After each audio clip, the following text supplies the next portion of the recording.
So thank you everybody so much. I know it's Friday evening, so greatly appreciate your commitment to social studies, your commitment to your students. Again, I was so looking forward to making it up to Traverse City. I had not been up there. And I was really looking forward to doing that last April. And then when that didn't happen, I was really hoping to get it up there this past fall. And of course that wasn't meant to be either. So one of these days. But I have been up to the last couple Michigan Council for the Social Studies conferences in, was it New Holland? And then I think it was in the Detroit area prior to that. So I've really enjoyed working with teachers from Michigan. Again, my name is Andrew Askovich. I'm a trainer and educator for the Institute for Curriculum Services. I've been doing that since the summer of 2017. Prior to that, I was a high school history teacher in Chicago. I'm still in Chicago, so I'm the Midwest trainer for ICS. But I was a high school history teacher at Hyde Park High School for 14 years on the south side of Chicago. Had a great experience working with the students at Hyde Park, and I do miss that a lot. And I miss being in the classroom, although I gotta say, I don't envy you guys. I know that the work that you're doing right now, again, my wife is a teacher as well. So I know this is a really challenging time to be teaching. So I greatly appreciate your commitment to your students. I imagine some of you probably in person with your students, many others, I believe, are still working remotely, which I know is a challenge as well. So again, thank you so much for your commitment to your students. Thank you so much for joining me this evening. Of course, this is Environmental Cooperation as a Path to Peace in the Middle East. I know, Jacob, you were just with me. Was anybody else with us at the prior session? I don't think so.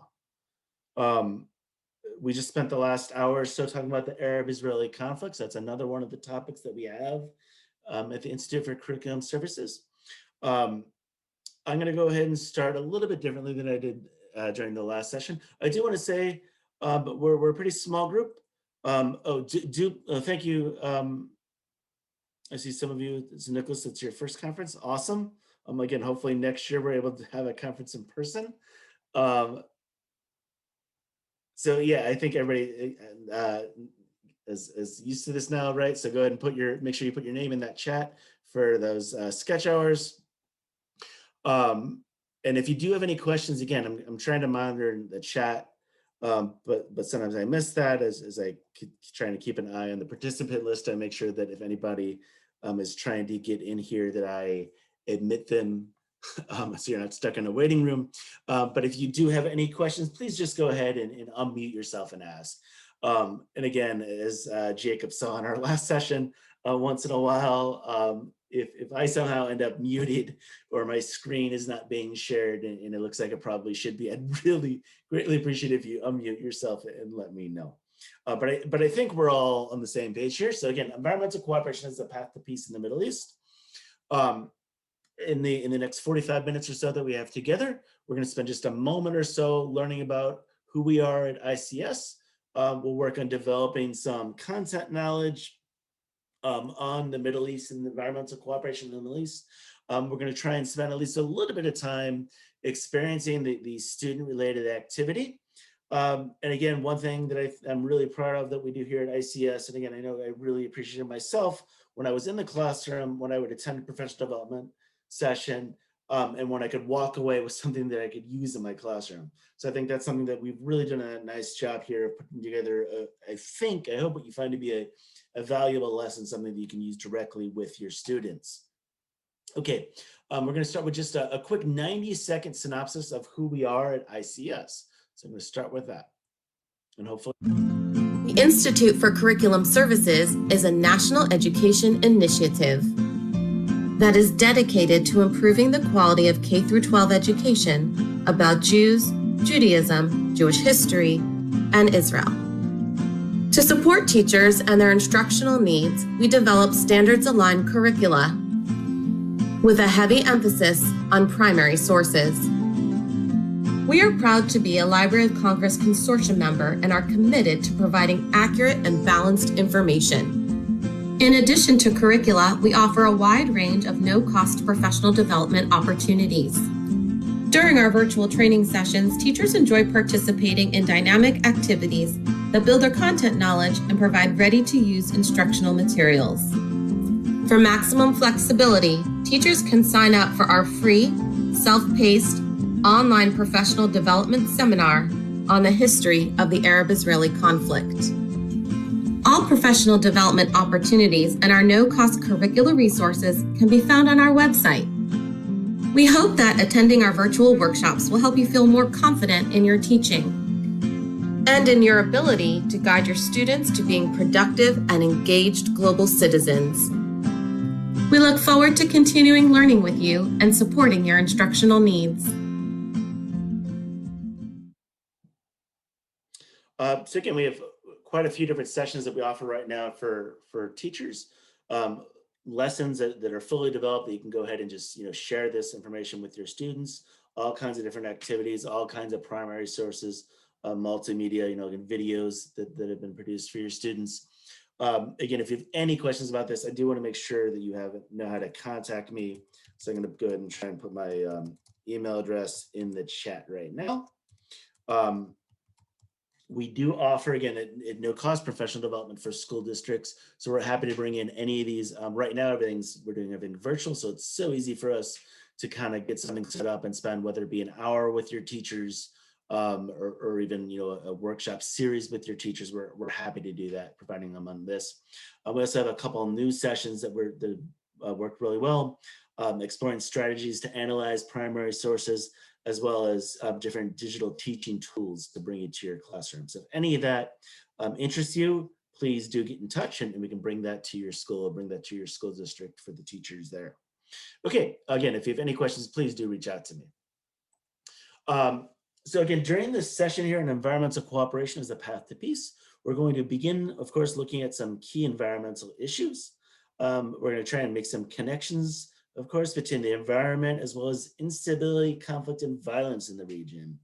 Again, for those of us that were with me in the previous session on Arab-Israeli conflict, I really love how we've been able to pair these sessions together. Over the summer, we do this great intensive summer institute where we spend a lot more time exploring the Arab-Israeli conflict.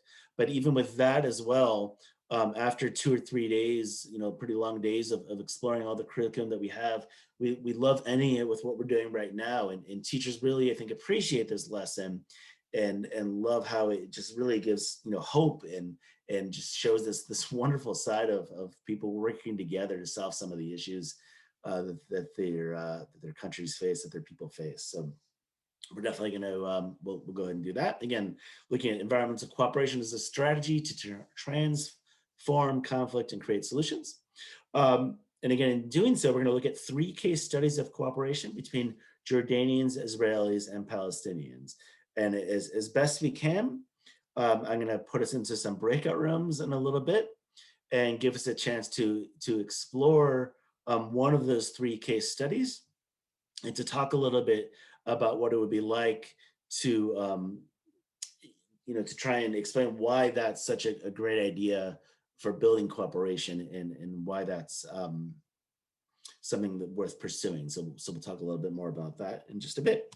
I do want to go ahead and start us off with, again, just another short little video clip, just a couple of minutes where Professor Dr. Carlos Sumala will explain a little bit about the Middle East. And again, this is all available for you to use with your students. This is just a couple minutes, but it's a great little synopsis of where is the Middle East. Where is the Middle East? The answer to this question isn't as obvious as it might seem. The British first came up with the term Middle East in the 19th century to describe the area around Iran and the Persian Gulf, a region that was vital to their imperial interests in India.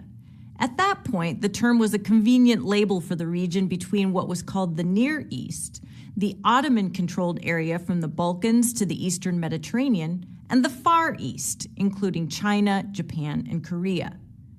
After World War I and the fall of the Ottoman Empire, however, that older configuration disappeared. Most of what had belonged to the Ottomans came under European control, and the term Near East fell out of use. Beginning with Turkey, the countries that make up the modern Middle East slowly began to emerge. By the middle of the 20th century, the term Middle East had become the standard way to refer to the area, extending from Egypt and Turkey to Iran. While there's no official listing of countries in the Middle East, the term is often used to refer to the 17 countries in this region, which has a population of over 400 million people. Sometimes, however, the term Middle East is used more broadly to also include countries in North Africa, from Morocco and Algeria to Sudan, bringing the number up to 22. When used this way, the region may be identified as MENA, or Middle East North Africa. With its size and geographic spread, the Middle East is an incredibly diverse area, linguistically, ethnically, and religiously. The largest ethnic groups include the Turks, Persians, Arabs, Kurds, and Azeris, a Turkic ethnic group. There are also many smaller groups, including the Greeks, Berbers, Assyrians, Jews, Copts, and Druze, to name just a few. While Arabic is the most commonly spoken language, Persian is a close second, followed by Turkish and Kurdish and Hebrew. Religiously, the Middle East is also varied. In addition to Muslims, who make up the majority of the population, there are also Christians, Jews, Hindus, Baha'is, Sikhs, and Buddhists, along with a number of other smaller traditions. All of the Middle Eastern countries have a majority Muslim population, with the exception of Israel, which has a majority Jewish population.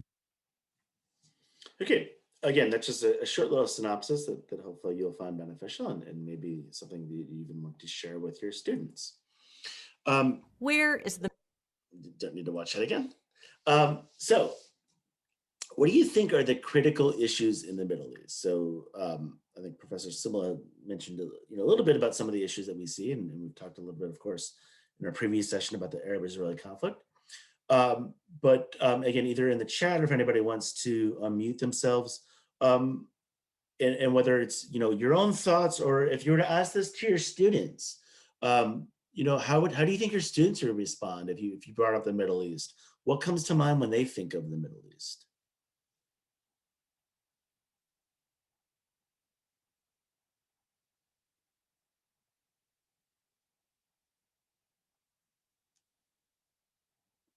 Instability, sure. Thank you, Angela.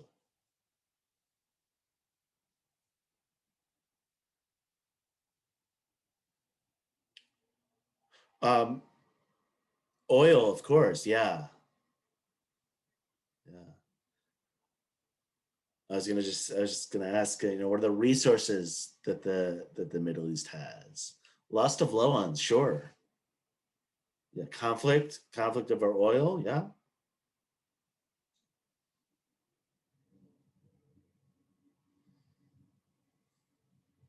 Um, Maybe less so today. But a few years ago when I was doing this, I feel like one of the first responses that would come up was often ISIS or ISIL, right? U.S. military actions, sure. Yeah. What is something that the Middle East is lacking in? I'll give us a little hint.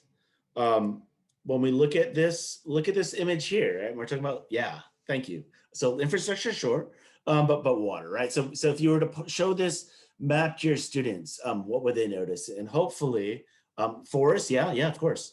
But they would look at this. Of course, this is a satellite map.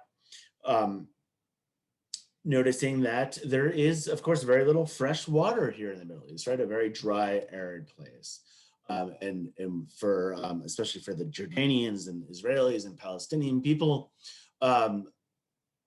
Jordan River is one of the greatest sources of fresh water, and we can see here that there just isn't much there, right? So when we're talking about where is the Jordan River, it's just this tiny body of water right here flowing through. And one of the things that we're going to talk about is how rapidly depleting the Jordan River is. So the Middle East contains just about 5% of the world's population, but only 1% of renewable resources. This, of course, leads to further conflict in human suffering.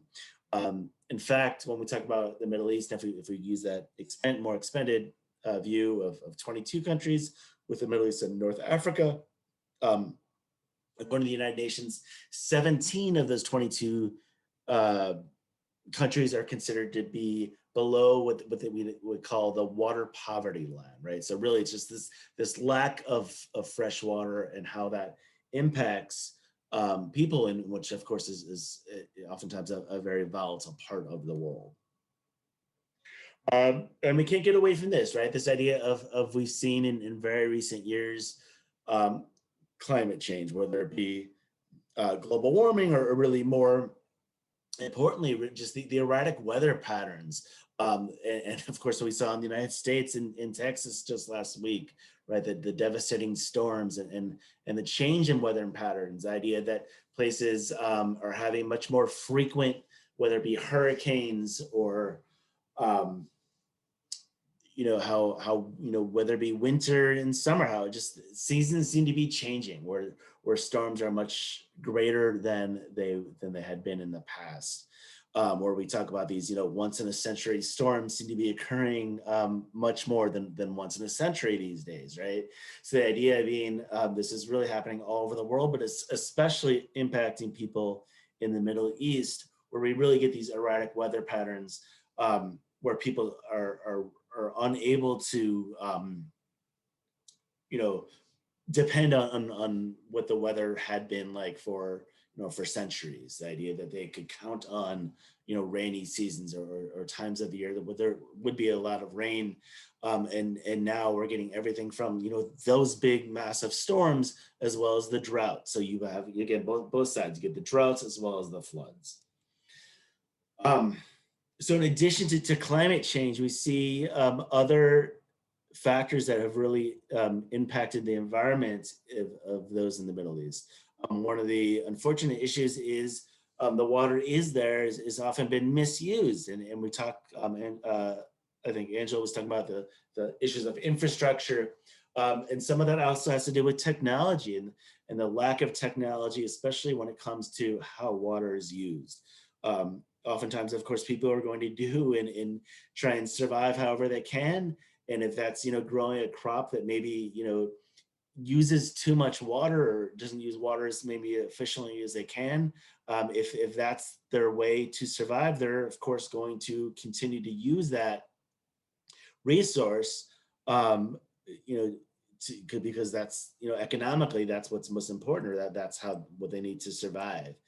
So again, it's sometimes the misuse of water or mismanagement of water, the lack of water technology throughout the region, pollution that have really caused issues with the amount of water that was there, and then really, very importantly, a lack of cooperation between the nations have really led to and furthered the instability in the region. Again, this is a quote from the Washington Post in 2016, where it talks about an epic Middle East heat wave could be global warming's hellish curtain raiser. Again, just the idea that we see how the toll that this has taken on the people in the Middle East, that where, like, oftentimes people talk about climate change and global warming, how this is the future, this could be problematic. And we're starting to see that in the Middle East, this is not the future that we're talking about. This is really now. So it's really putting an incredible strain on the people of this region today. One thing I think that can be really interesting for your students, I know, I don't remember if it was, I think it was in the last session, somebody was talking about how they taught in Flint, Michigan. I know the issues of water is not something that is just around the world, that we can definitely have this at home as well. So whether it be, the storms or issues of lack of water, lack of clean water, lack of fresh water is something that affects everybody. And I think one thing that I think would be interesting to ask your students is to try and make those connections where we see these issues in in the Middle East. What are the issues? What are the environmental issues in their own areas that have negative effects on individuals? Does anybody have, if you were to ask this questions to your students, whether it be issues of water or climate or storms, how do you think your students would respond to this? What do they think? What do you think your students would think of when you talk about environmental issues in their own communities? Anybody want to put something in the chat there? Or?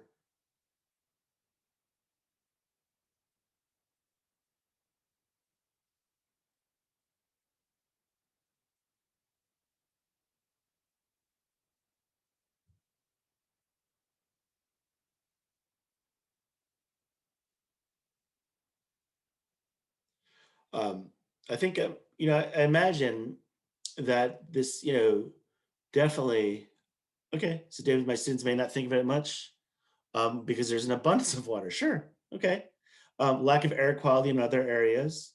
Yeah. I mean, being on whether it be Lake Michigan or, um, we often don't think of, most of us anyway, don't think of water. Again, I think, those in Flint, Michigan would probably see things a little bit differently.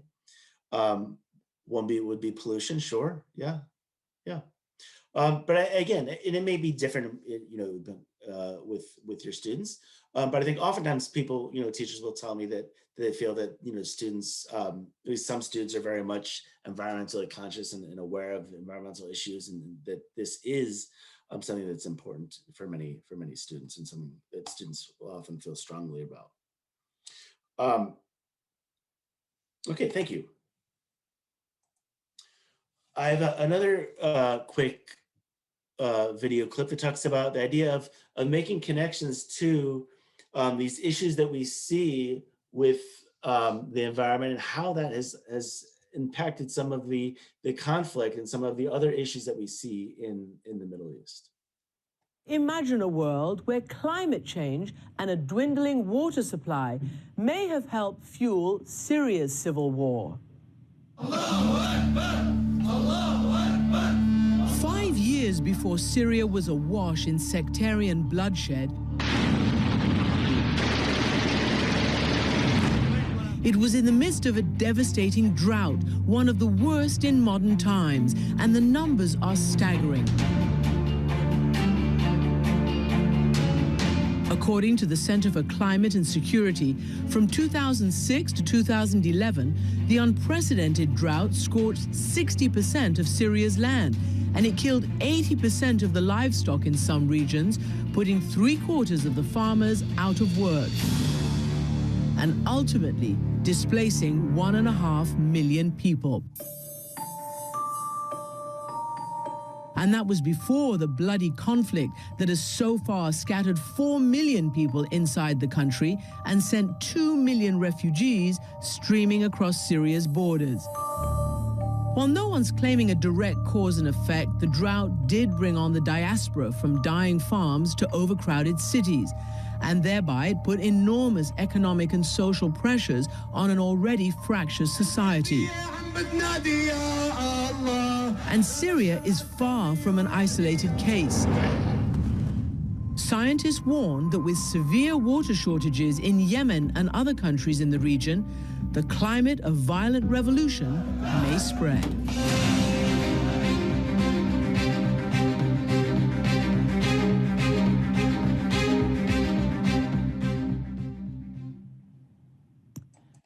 Okay.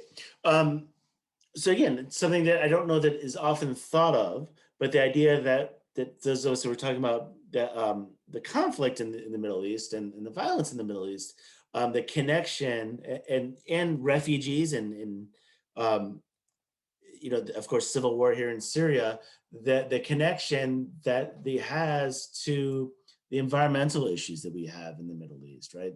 The changing climate, the droughts and the floods and everything else. The idea that, and again, this is not anything new throughout history, but the idea that of course, when there's changes in the environment, how that impacts where people are going to live, right? The idea that people are going to move to get away from when the environmental problems begin to have a greater impact in their life. again, some other problems, environmental issues in the Middle East. The desertification, right? The idea that the deserts have continued to expand. So David, thank you. That was, I believe, that was 2016. I should have the date for you on our website. We can find it, that article, when that news report came from.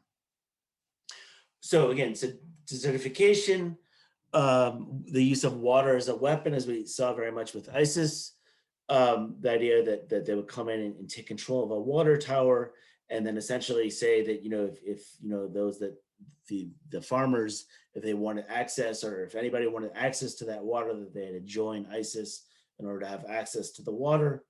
The Tigris-Euphrates, right? The idea that this is another area that was, of course, the cradle of civilization, right? The Mesopotamia, again, is an area where fresh water has become a major issue. In Egypt, an area that used to have plenty of water, we saw from 1947, 2,500 cubic meters per person is now just 660 cubic meters. Of course, a lot of this has to do with not just the issues of water, but also the increases of population that many of these areas have faced, especially a young population. And again, the underground aquifers, right? As you have that increased population and the decrease in fresh water, is putting really a profound impact on this region. Another quick little video clip, again, talking about what climate change is doing, not just to just some of the other impacts, ways that climate change is impacting people's lives.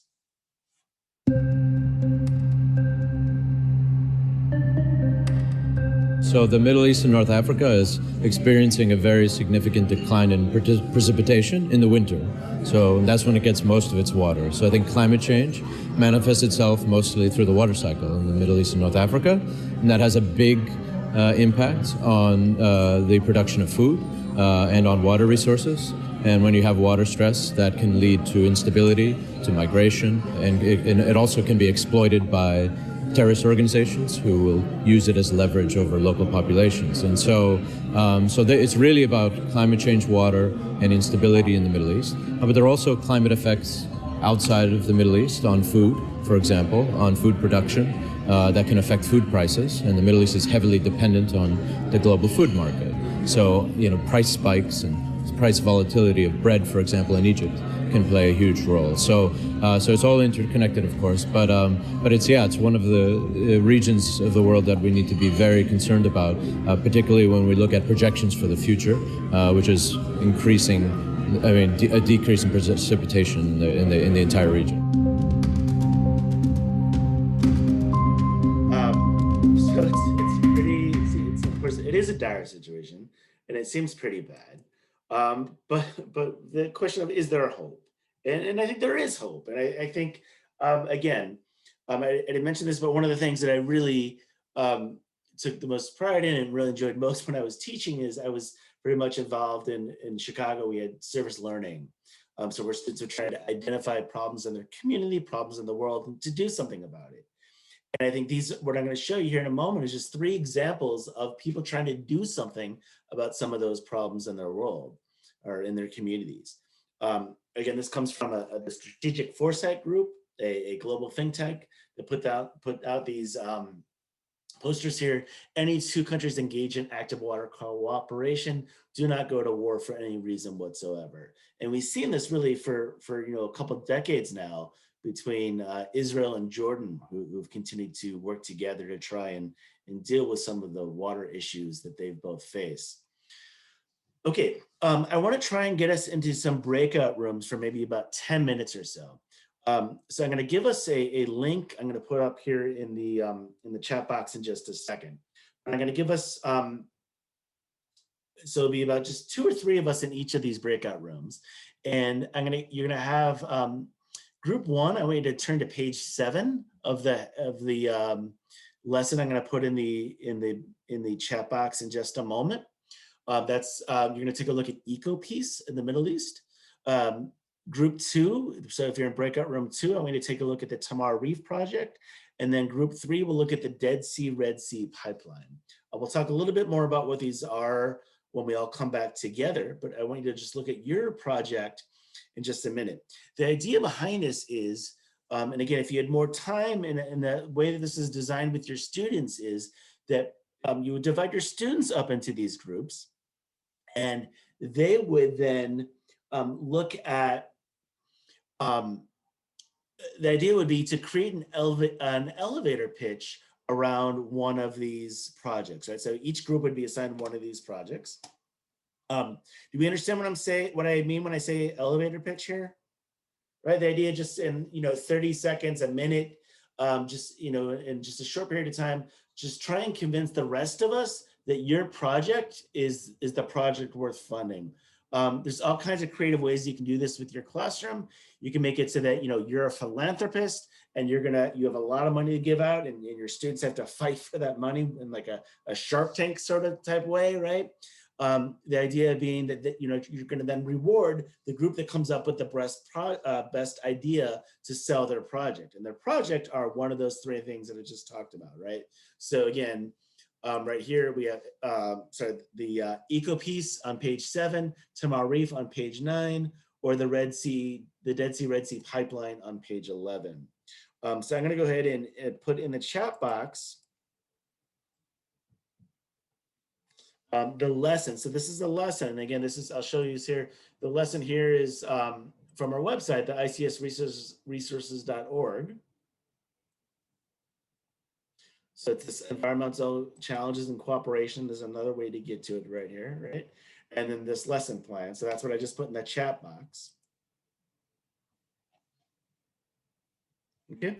Now I want to go ahead and open up those breakout rooms. So again, probably just about 2 of you in each of those groups. If you want to take a quick look at that project and just talk about it, and then maybe we'll just do about maybe 5-6 minutes, and then when we get back, if you guys can just come back and just tell the rest of us what your project is about. Okay. Are there any questions that I'm asking us to do? Okay. All right. So I'm going to go ahead and open up the breakout rooms. So again, EcoPiece page 7, Tamar Reef page 9, Dead Sea Red Sea is page 11.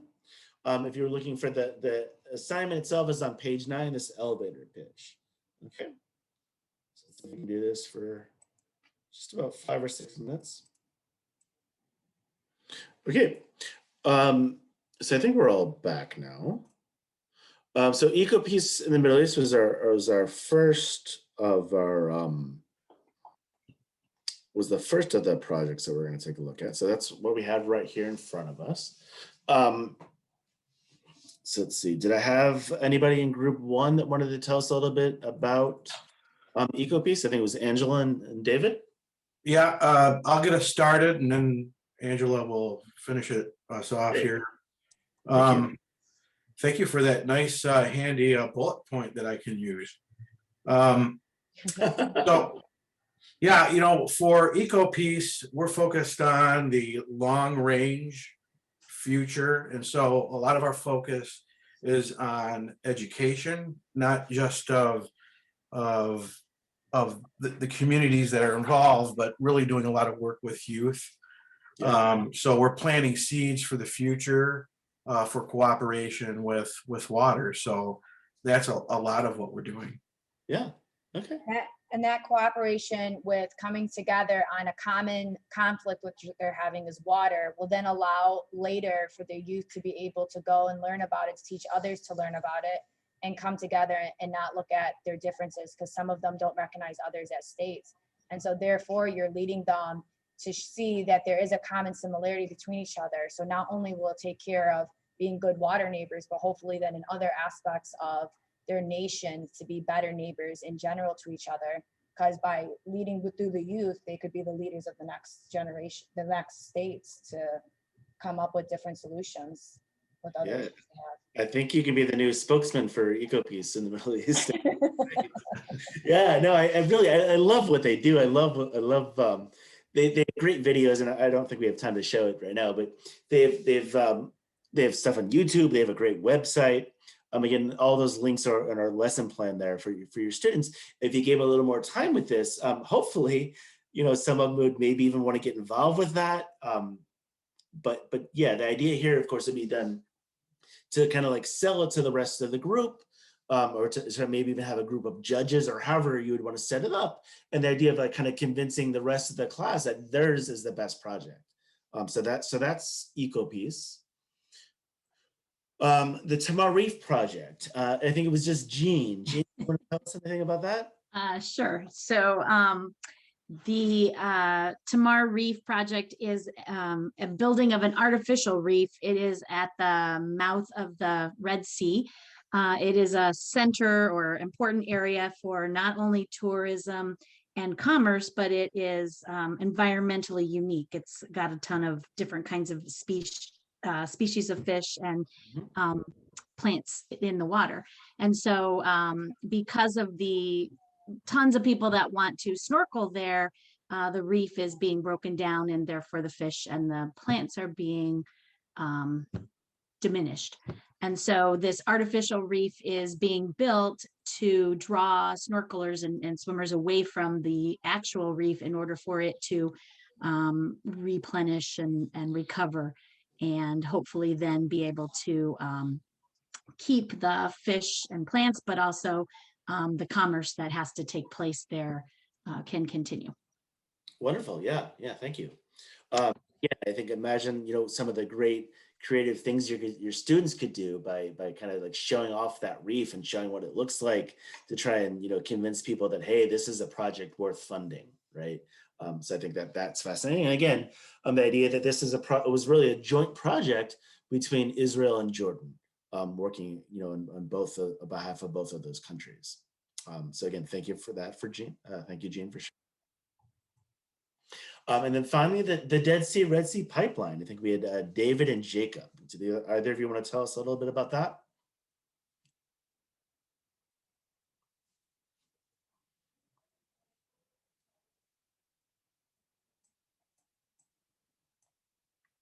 I think we're still muted, David.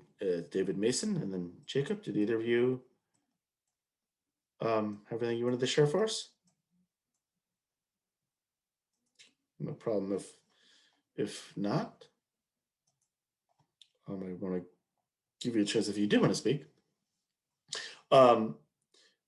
Okay, but so this project here, Dead Sea, Red Sea pipeline, is really a fascinating project. Really, one of what would be one of the biggest pipelines for water that we'd ever seen. The idea, it's just really a monumental, just a massive project that would really work at necessitate cooperation between the Israelis, Jordanians, and then the Palestinian Authority to try and save the Dead Sea. I didn't mention a whole lot about it, but again, I think on our website we have these amazing photographs that show you just the Dead Sea and what's been happening to it over the years, where it's just disappearing. And I don't know if anybody's been there or seen what it looks like. It's really an amazing place. Of course, it's a place of great tourism.